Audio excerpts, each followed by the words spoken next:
Good morning friends, कैसे हो? आज बेटा मैं फिर से आपके लिए लेके आ गया हूँ यहाँ पे लेक्चर आपके लिए, ठीक है, जो कि रियल नंबर का तीसरा वीडियो होने वाला है हमारा। और हमने 2 लेक्चर ऑलरेडी जो कि अपलोड कर चुका हूँ, और उसके अंदर जितने भी हमारा 2 उस टॉपिक मतलब जो स्टार्टिंग के हमने 4 पॉइंट या 5 पॉइंट हमने जो डिस्कस टारगेट लिया था कि हम आज मतलब रियल नंबर में ये सारी चीजें हम पढ़ने वाले हैं, तो उसमें से बेटा हमने 2 चीजें जो कि कवर कर लिया। आज हम तीसरा टॉपिक जो कि यहाँ पे पढ़ने वाले हैं, ठीक है। तो उससे पहले बेटा पढ़ाई स्टार्ट करने से पहले एक बार हम रिकॉल कर लेते हैं कि सारी चीजें जो चीजें हमने पढ़ी हैं वो मतलब क्या क्या चीजें हमने कवर कर चुके हैं और किस तरीके से हम आगे बढ़ेंगे।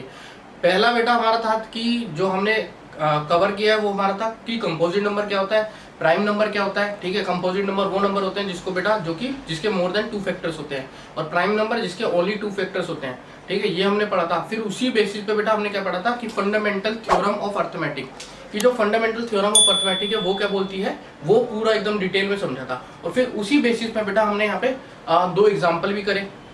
तो ये हमारा बेटा पहला जो इंट्रोडक्शन वाला पोर्शन था ना, पूरा इंट्रोडक्शन वाला जो हमारा वीडियो था, उसके अंदर हमने सारा डिटेल में समझ लिया था।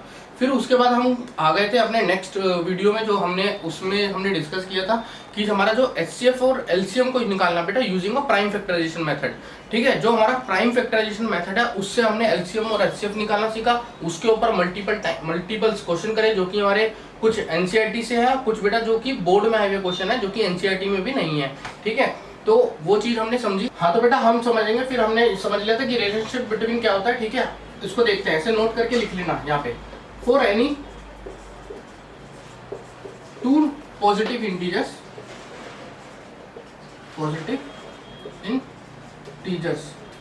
ए एंड बी, बेटा किस पे समझेंगे कि for any 2 positive integer A and B, ठीक है। कोई हमने ए एंड बी नंबर जो नंबर ले लिया उस पर हम समझने वाले हैं कि एचसीएफ और एलसीएम को बेटा कैसे रिलेशनशिप निकालते हैं जिसका 2 पॉजिटिव इंटीजर, और हमारे वो 2 पॉजिटिव इंटीजर कौन से हैं, ए एंड बी, ठीक है। तो बेटा इसका जो फॉर्मूला है वो हमारा है ओके एचसीएफ होता है ए इंटू बी का, किससे करेंगे बेटा, एलसीएम से। एलसीएम होगा ए इंटू बी, जो कि हमारा a इंटू बी की फॉर्म में होने वाला है। किसकी फॉर्म में होने वाला है, a इंटू बी की। बेटा ये फॉर्मूला है जो कि बहुत ज्यादा इंपॉर्टेंट है, और ये आपको बेटा याद करना है, एकदम भूलना नहीं है इसको। यही बेटा क्या फॉर्मूला है, रिलेशनशिप निकालने का फॉर्मूला है। किसका बेटा, एचसीएफ और एलसीएम का, ठीक है। किस तरीके से हम एचसीएफ और एलसीएम निकालते हैं, यही हमारा जो वो फॉर्मूला है जिसकी बेसिस पे हम इसको सॉल्व करने वाले हैं।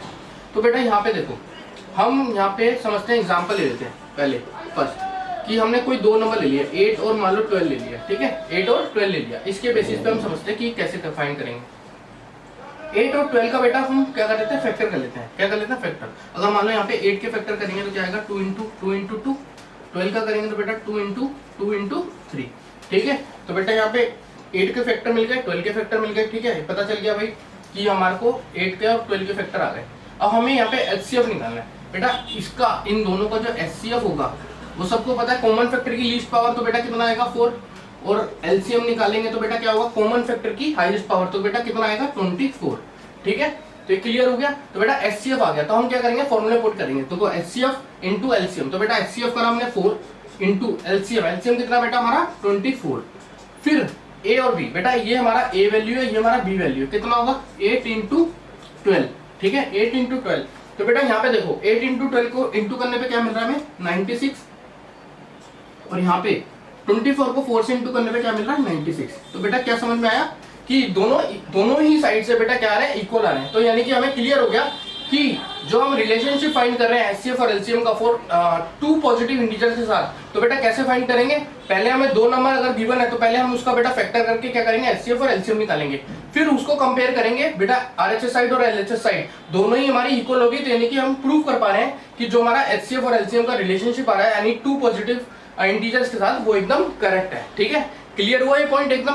बेटा अब इसी बेसिस पे हम क्या करेंगे, मल्टीपल क्वेश्चंस की प्रैक्टिस करेंगे जो कि आपके एग्जाम्स में आने वाले हैं, ठीक है। और कुछ नए क्वेश्चंस भी मैंने ऐड किया, वो भी हम समझेंगे किस तरीके से जो कि क्वेश्चंस को सॉल्व करते हैं और क्या बेस्ट अप्रोच रहने वाली है वो हम देखते हैं। तो बेटा जो अभी हमने रिलेशनशिप समझा एचसीएफ और एलसीएम का, उसी बेसिस पे बेटा हम पहला क्वेश्चन करने जा रहे हैं, ठीक है। जो हमारा पहला क्वेश्चन है वो क्या कहता है, the HCF and LCM of 2 number are 9 and 360 respectively, if one number is 45 find the other number. बेटा हमें क्या करना है, एक नंबर दे रखा है और एचसीएफ एंड एलसीएम दे रखा है, और हमें दूसरा नंबर निकालना है। तो बेटा इस स्टार्ट करने से पहले हम क्या लिखते हैं, फॉर्मूला लिख लेते हैं। तो क्या था फॉर्मूला बेटा, HCF into LCM is equal to A into B, यानी कि ये एक नंबर हो गया, दूसरा नंबर हो गया, ठीक है। बेटा एचसीएफ कितना दे रखा है हमें 9 दे रखा है, और एलसीएम कितना दे रखा है 360। और बेटा पहला नंबर 1 नंबर इज 45, तो हम ए को मान लो 45 मान लेते हैं, और हमें अदर दूसरा नंबर निकालना है, तो बी फाइंड करना है। तो बेटा कैसे करेंगे, 9 को अगर इससे काटेंगे तो क्या आ जाएगा बेटा 5 पे जाएगा, ठीक है। अब 5 को 360 से काटोगे कैसे जाएगा, ये हमारा 7 पे जाएगा, एंड 1 और 2 तो 72, यानी कि बी की वैल्यू क्या आएगी हमारी 72 आएगी, यानी कि फाइंड द अदर नंबर, जो तुम्हारा अदर नंबर आया वो कितना आया बेटा 72, ठीक है। इसी तरीके से बेटा ये सिंपल ही क्वेश्चन करना था, और अगर एग्जाम में आएगा यही अप्रोच लगाना है, सिंपल वैल्यू दे रखी है, गिवन वैल्यू दे रखी है, उसको आपको पुट करना फॉर्मूले में और आपका आंसर एकदम आ जाएगा, बिना सोच से समझे बस आपको वैल्यू पुट कर देनी है, आपका एकदम आंसर आ जाएगा, और काट पीट के आपको आंसर निकाल देना है, ठीक है। इसी तरीके से जब भी बोर्ड में एग्जाम में मतलब आपके क्वेश्चन आएगा तो यही मेथड से करना है, ठीक है, सारे क्वेश्चन को इसी तरीके से करना है। तो हम चलते हैं बेटा सेकंड क्वेश्चन की तरफ, किसकी तरफ, सेकंड क्वेश्चन की तरफ। सेकंड क्वेश्चन क्या कह रहा है ये समझते हैं। सेकंड क्वेश्चन यहाँ पे लिख लिया है, ठीक है हमारा, जो कि सेकंड क्वेश्चन क्या है, if LCM 32a is equal to 64 and HCF दे रखा 32a is equal to 4, then a is equal to, बेटा जो a होगा वो किसके बराबर होगा, ठीक है, हमें a की वैल्यू फाइंड करनी है यहाँ पे। तो सिंपल वही फॉर्मूला लगाएंगे हम एचसीएफ और एलसीएम का, एचसीएफ इंटू एलसीएम, इंटू में a इंटू बी दे रखा है बेटा, ठीक है, a इंटू बी दे रखा है। एचसीएफ कितना दे रखा है बेटा हमें 4 दे रखा है, और एलसीएम कितना दे रखा है हमारे को 64, और बेटा यहाँ पे दो नंबर है, और यहाँ पे देखो 32 और a, यानी कि हमें a की वैल्यू तो पता नहीं है, मगर b की वैल्यू क्या दे रहा है बेटा 32 दे रहा है, कितनी दे रहा है 32 दे रहा है। तो इससे क्या क्लियर हो रहा है, हमें a की वैल्यू फाइंड करनी है, तो बेटा इसको 32 को इससे काटेंगे कितने पे 2 पे कटेगा, और 4 2 जा 8, यानी कि a की जो वैल्यू आएगी वो हमारी कितनी आएगी 8। तो बेटा सिंपली डायरेक्ट फॉर्मूले में आंसर वैल्यू पुट करके बेटा हमारा आंसर आ गया 8, ठीक है। इसी तरीके से आपको क्या करना है बेटा, एग्जाम में भी क्वेश्चन करना है, पहले फॉर्मूला लिखना है, देन उसके बाद वैल्यू पुट करके आंसर निकाल देना है, ठीक है। तो बेटा हमारा सेकंड क्वेश्चन भी हो गया। अब हम चलेंगे बेटा अपने थर्ड क्वेश्चन की तरफ। अभी 2 क्वेश्चन हमने देख लिए उस रिलेशनशिप पे, फिर अब हम तीसरा क्वेश्चन करने जा रहे हैं। कौन सा क्वेश्चन, तीसरा क्वेश्चन। तो बेटा तीसरा क्वेश्चन क्या कहता है, असर्शन और रीजन का क्वेश्चन है। कैसा क्वेश्चन है बेटा, असर्शन और रीजन वाला क्वेश्चन है, जो कि बोर्ड में आया हुआ क्वेश्चन है। भी एचसीएफ ऑफ 11 एंड 17 इज 1, बेटा क्या कह रहा है, एचसीएफ दे रखा है 11 और 17 का कितना बेटा 1 दे रखा है, और हमारा रीजन दे रखा है if P and Q are the prime then HCF of P and Q is 1, ठीक है बेटा ये रीजन दे रखा है, ठीक है। If P and Q are prime then HCF and P and Q is 1। तो बेटा आप एक बार खुद से सॉल्व करो, देन फिर मैं समझाता हूँ आपको।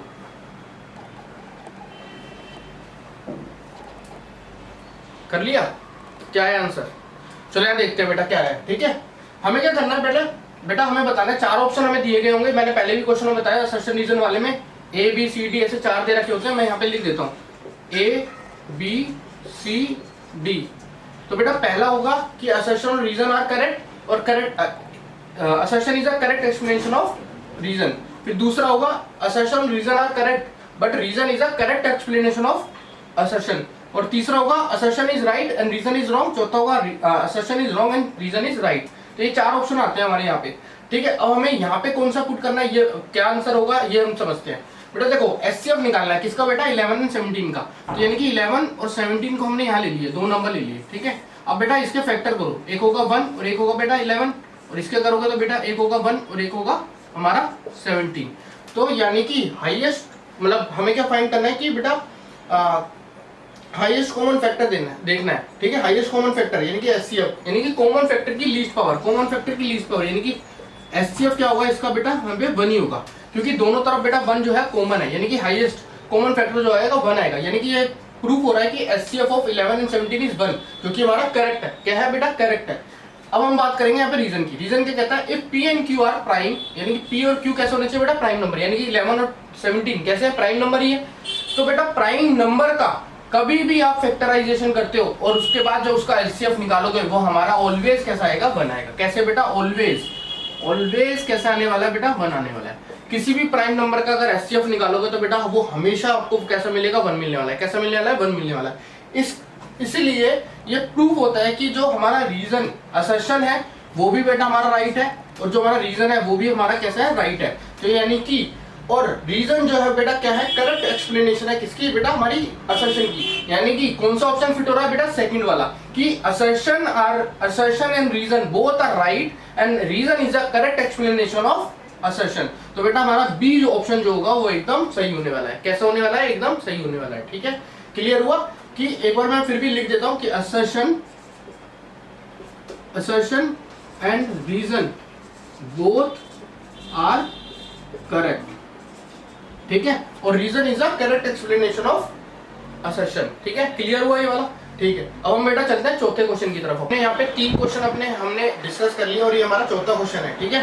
चौथा क्वेश्चन जो डिस्कस करने जा रहे हो हम, कह रहा है एक्सप्लेन व्हाई 1 3 2 4 3 3 5 4 3 2 5, बेटा काफी बड़ा नंबर दे रखा है, इज अ कंपोजिट नंबर, कि ये जो नंबर है वो कंपोजिट होगा कि नहीं होगा, ये हमें बताना है, ठीक है। हम कैसे करेंगे बेटा, कंपोजिट नंबर क्या होते हैं पहले तो ये बताओ। कंपोजिट नंबर वही नंबर होते हैं जो कि हमारे जिसके मोर देन 2 फैक्टर बनते हैं। कितने बनते हैं? More than 2 factor. तो बेटा इसका हमें चेक करना है कि ये भी नंबर का क्या मोर देन 2 फैक्टर बनेगा कि नहीं, ठीक है। अगर इसका मोर देन 2 फैक्टर बनेगा तो यानी कि ये हमारा कैसा होगा बेटा, कंपोजिट नंबर होगा। बेटा ये भी एक क्वेश्चन है, इसके बेसिस पे सेम एनसीईआरटी में एक क्वेश्चन दे रखा है, वो भी हम डिस्कस करेंगे आगे जब हमारा एक्सरसाइज कराऊंगा मैं आपको 1.1 पूरी, ठीक है, वहां पे वो वाला क्वेश्चन डिस्कस करेंगे। इसलिए ये एज अ एग्जांपल बेस आप समझ सकते हो इस क्वेश्चन को, और इसी क्वेश्चन को रेफरेंस लेते हुए वो क्वेश्चन भी हम सॉल्व करेंगे, ठीक है। तो यहाँ पे दे रखा है बेटा हमारा क्वेश्चन, पहले नोट कर लेते हैं, जो कि 1 3 2 4 3 3 5 4 3 2 5, ठीक है बेटा, ये इतना बड़ा नंबर दे रखा है। अब बताओ इतने बड़े नंबर का हम कंपोजिट नंबर निकालेंगे कैसे। पहले तो हम ये देखते हैं कि कंपोजिट नंबर होता क्या था बेटा, जिसके मोर देन 2 फैक्टर्स बनते हैं। कितने बनते हैं? More than 2। तो बेटा इसका एक फैक्टर कितना होगा? 1, यानी कि 1 की टेबल में तो ये पूरा चले जाएगा, ये तो कंफर्म है। दूसरा बेटा क्या होगा, ये नंबर खुद भी तो अपने टेबल में चले जाएगा, यानी कि अपने खुद के टेबल में, खुद के नंबर में भी ये बेटा चले जाएगा, ठीक है। फिर हम देखते हैं बेटा ये कौन से नंबर से जा सकता है। अब देखो यहाँ पे 1 3 2 4 3 3 5 4 3 2 5, तो बेटा लास्ट में कैसा नंबर आ रहा है हमारा, एक तो इवन नंबर और दूसरा बेटा 5 है, यानी कि 0 और 5। बेटा 0 और 5 एक ऐसा नंबर है जो कि 5 की टेबल में अगर लास्ट में किसी नंबर पे आता है तो वो 5 से क्या हो जाता है, डिवाइड हो जाता है, यानी कि इसका एक फैक्टर बेटा क्या होगा, 5 भी होगा। ये 5 से पूरा कट जाएगा, अगर आप इसको इजीली काटोगे 5 से इजीली कट जाएगा, यानी कि आपको यहाँ पे कितने फैक्टर मिले, एक तो 1 मिला और एक इसका ये खुद नंबर और एक बेटा कितना 5, यानी कि हमें पता चल गया कि इसके कितने फैक्टर बन रहे हैं बेटा, मोर देन 2 बन रहे हैं, यानी कि 3 फैक्टर है इसके कितने फैक्टर? 3 फैक्टर है, यानी कि हमें कंफर्म हो गया कि जो हमारे से पूछा है कि एक्सप्लेन करने के लिए भाई ये कंपोजिट नंबर है कि नहीं है, yes it is a composite number. तो ये हमारा कैसा नंबर होगा? कंपोजिट नंबर होगा। क्यों? क्योंकि बेटा इसके कितने फैक्टर बन रहे हैं? मोर देन 2 फैक्टर बन रहे हैं। कितने बन रहे हैं? More than 2। तो बेटा इसका जो आंसर होने वाला है वो होने वाला है yes it is a composite number,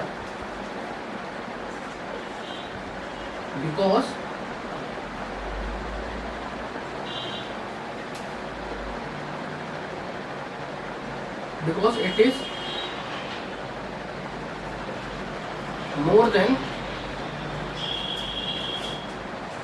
2 factor, ठीक है बेटा, yes it is a composite number because more than 2 factor. यहाँ पे बेटा कैसे मोर देन 2 फैक्टर बनने, तो हमारा क्या होगा, कंपोजिट नंबर होगा, ठीक है। तो बेटा हमने जो अभी ये 4 क्वेश्चन जो है कि एचसीएफ का जो रिलेशनशिप था एलसीएम के साथ में, उसके बेसिस पे 4 क्वेश्चन कर लिए हमारे, ठीक है। अब हम नेक्स्ट जो टॉपिक है वो चालू करते हैं हमारा, जो कि है हमारा कोप्राइम।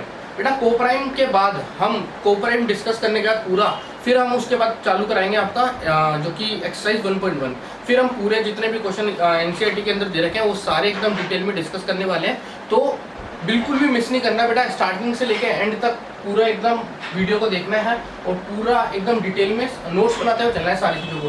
बेटा मैं यहाँ पे एक एक चीज़ आपको इसी तरीके से करा रहा हूँ जिस तरीके से आपको नोट्स बनाना है, ठीक है। मैंने भी इसी तरीके से पूरी मतलब वीडियो को और पूरे लेक्चर को फ्रेम किया हुआ है कि आपको हर चीज़ एक सीक्वेंस वाइज मिले, ठीक है। बेटा ये क्वेश्चन अभी इसलिए कराया क्योंकि इसी के बेसिस पे जो कि हमारा एक एनसीईआरटी का जो कि एक्सरसाइज 1.1 में क्वेश्चन दे रखा है, इसलिए मैंने आपको ये पहले समझाया है, ताकि उस क्वेश्चन को जब हम करेंगे तो आपको एक रेफरेंस होना चाहिए कि हाँ हमने इस टाइप का क्वेश्चन भी समझा था। तो बेटा जितने भी मैं क्वेश्चन कराऊंगा ना, हर किसी का मतलब क्या है कि एक कॉन्सेप्ट समझाएंगे, देन क्वेश्चन, फिर उसकी प्रैक्टिस करनी है। तो इसी फॉर्मेट पे हम चलने वाले हैं और इसी फॉर्मेट पे पूरा मैथ्स जो कि हमारा 10th का कंप्लीट करने वाले हैं, बेसिक से लेकर एडवांस तक।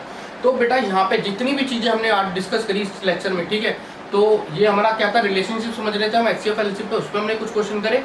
ये हमारा कंपोजिट नंबर का क्वेश्चन था जो कि हमने इसको भी डिस्कस कर लिया कि किस तरीके से यहाँ पे इसको सॉल्व करना है। अब हम समझेंगे बेटा कोप्राइम। कोप्राइम क्या होता है वो हम समझने वाले हैं यहाँ पे बेटा कोप्राइम, ठीक है। हमारा कोप्राइम जो होता है वो क्या होता है, किस तरीके से बेटा कोप्राइम जो कि हमारा डेफिनेशन है इसकी समझेंगे। उससे पहले हम कुछ एग्जांपल समझते हैं कि कोप्राइम होता क्या है, ठीक है। कोप्राइम कहता है कि वो दो नंबर जिसका बेटा वो ऐसे नंबर जिसका कॉमन फैक्टर कितना आना चाहिए, 1 आना चाहिए। किसका कॉमन फैक्टर 1 आना चाहिए। हमने मान लो एग्जांपल ले लिया, यहाँ पे एग्जांपल ले लिया हमारा यहाँ पे 11 एंड 17। ठीक है बेटा 11 एंड 17 क्योंकि ये दोनों ही प्राइम नंबर है। इसका बेटा क्या करेंगे, जो कि कॉमन फैक्टर निकाल के देखेंगे 1 और यहाँ पे 11 और 17 का क्या होगा जो कि हमारा आ रहा है 1 एंड 17।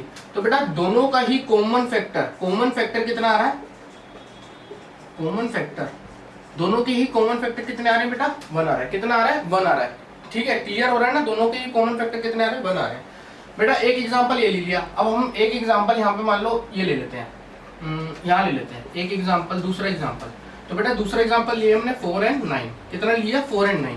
तो बेटा पहले 4 के देखते हैं, 4 के कौन कौन से फैक्टर बनेंगे, एक तो 1 बनेगा, 2 बनेगा और एक 4 बनेगा।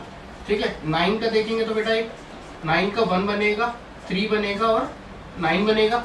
ठीक है 4 का क्या बन रहा है 1 2 4 और 9 का बन रहा है 1 3 9।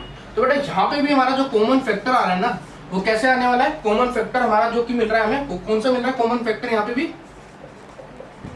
कॉमन फैक्टर, जो कॉमन फैक्टर मिल रहा है हमारा वो भी कैसा मिल रहा है बेटा, 1 मिल रहा है। ठीक है तो बेटा हमें यहाँ पे क्लियर हो रहा है कि ऐसे दो नंबर जिनका कॉमन फैक्टर जो कि 1 आए तो उसको हम क्या बोलते हैं बेटा, कोप्राइम बोलते हैं। क्या बोलते हैं, कोप्राइम। तो इसकी डेफिनेशन जो है वो सिंपल सा इसका डेफिनेशन है। क्या डेफिनेशन है इसकी, कि 2 नंबर्स, इसकी जो डेफिनेशन है 2 numbers having common factor, 2 numbers having common factor is 1, that is called co-prime number, that is called co-prime number। ठीक है बेटा क्लियर हुआ, कोप्राइम क्या होता है कि वो दो नंबर बेटा जिसका कॉमन फैक्टर बनाएगा उसी को हम क्या बोलते हैं बेटा, क्या बोलते हैं, कोप्राइम नंबर बोलते हैं। क्या बोलते हैं, कोप्राइम नंबर। बेटा यहाँ पे हमने देखा कि 11 और 17 का निकल के देखा, उनका भी कॉमन फैक्टर कितना आ रहा है, 1 आ रहा है। 2 नंबर लिए बेटा हमने 4 और 9, उसका भी हमारा कॉमन फैक्टर कितना आया, 1 है। तो यानी कि क्लियर हो पा रहा है कि जो हमारा कोप्राइम है वो यही कहता है कि 2 number having a common factor is 1, that is called a coprime. बेटा हमने यहाँ पे इस चैप्टर के अंदर जो कि मोस्ट इंपोर्टेंट टॉपिक से जैसे हमारे कंपोजिट नंबर वो समझ लिया, क्योंकि कंपोजिट नंबर के बेसिस पे ही हमारा क्या था, फंडामेंटल थ्योरम ऑफ अर्थमेटिक वो थी, वो हमने समझ ली थी। और फिर उसके बेसिस फिर प्राइम नंबर था। प्राइम नंबर क्यों यूज कर रहे थे बेटा, क्योंकि हमें फैक्टराइजेशन फॉर्म पे जो कि क्वेश्चन सॉल्व करने थे वो भी समझ लिया। अब बेटा हमने कोप्राइम समझ लिया। कोप्राइम इसलिए समझा क्योंकि कोप्राइम के बेसिस पे ही जो हम आगे इरेशनलिटी पढ़ने वाले हैं वहां पे हमारा इसका बहुत ज्यादा यूज होने वाला है। ठीक है इसको देखते हुए ही वहाँ पे जो कॉन्सेप्ट है इस वजह से मैंने आपको ये पहले समझाया है। देन इसका क्वेश्चन भी कराऊंगा इसके बाद नेक्स्ट आपको, फिर हम चलेंगे बेटा नेक्स्ट उस पे, जब हम रेशनलिटी समझेंगे तब पूरा डिटेल में समझने वाले हैं। ठीक है सारी चीजों को। अब बेटा इसके बेसिस पे क्वेश्चन समझते हैं। ठीक है कैसे, क्योंकि नोट आउट कर लिया है कि if n is an even prime number then 2 into bracket में 7n plus 8n ends with, बेटा किस नंबर से वो एंड होगा वो हमें बताना है यहाँ पे। तो बेटा यहाँ पे जो इवन नंबर क्या कह रहा है, even number and even prime number. Even prime number बेटा आपको पता है जो स्मॉलेस्ट इवन प्राइम नंबर है वो हमारा कौन सा है, वो है हमारा इवन प्राइम नंबर जो कि है हमारा 2। ठीक है बेटा इकलौता हमारा जो कि 2 ही ऐसा स्मॉलेस्ट प्राइम नंबर है जो कि इस पे आता है। ठीक है बेटा हमें यहाँ पे क्या करना है, n की वैल्यू पुट करनी है। तो बेटा n की वैल्यू हमने क्या ले ली, 2 ले ली, क्योंकि हमें बोला है ना n is an even prime number. तो इवन प्राइम नंबर तो बेटा हमारा 2 ही होगा। फिर इसके बेसिस पे हम यहाँ पे क्या करेंगे, इसमें वैल्यू पुट करेंगे। तो बेटा 7 की वैल्यू 2 प्लस 8 की वैल्यू 2। तो इसको कैसे करेंगे, देखो 7 का स्क्वायर बेटा 49 प्लस 8 का स्क्वायर बेटा 64। ठीक है इसको करोगे तो बेटा यहाँ पे 3 और यहाँ पे 1 और 11। ठीक है और इनटू में 2, तो बेटा कितना आएगा 6 2 2। तो बेटा यहाँ पे क्या रहा है 226 226 बेटा 226 आ गया। और एंड विद किससे, कौन से नंबर से एंड हो रहा है बेटा, 6 से हो रहा है। किससे हो रहा है, 6 से। तो बेटा यही क्या होगा, हमारा आंसर होगा। ठीक है तो जो कि हमारा n is an even prime number then 2 की power 2 into 7n plus 8n ends with. तो इसको बेटा जो क्वेश्चन दे रखा है उसको कैसे सॉल्व करेंगे, इस तरीके से। इवन नंबर जो हमारा प्राइम नंबर है वो हमारा कौन सा है, 2 है, और उसकी वैल्यू हम डायरेक्ट जो वैल्यू दे रखी है उसके अंदर पुट करेंगे, हमारा आंसर आएगा 6 निकल के। ठीक है तो इसी तरीके से क्वेश्चन सोल्व होना था। ठीक है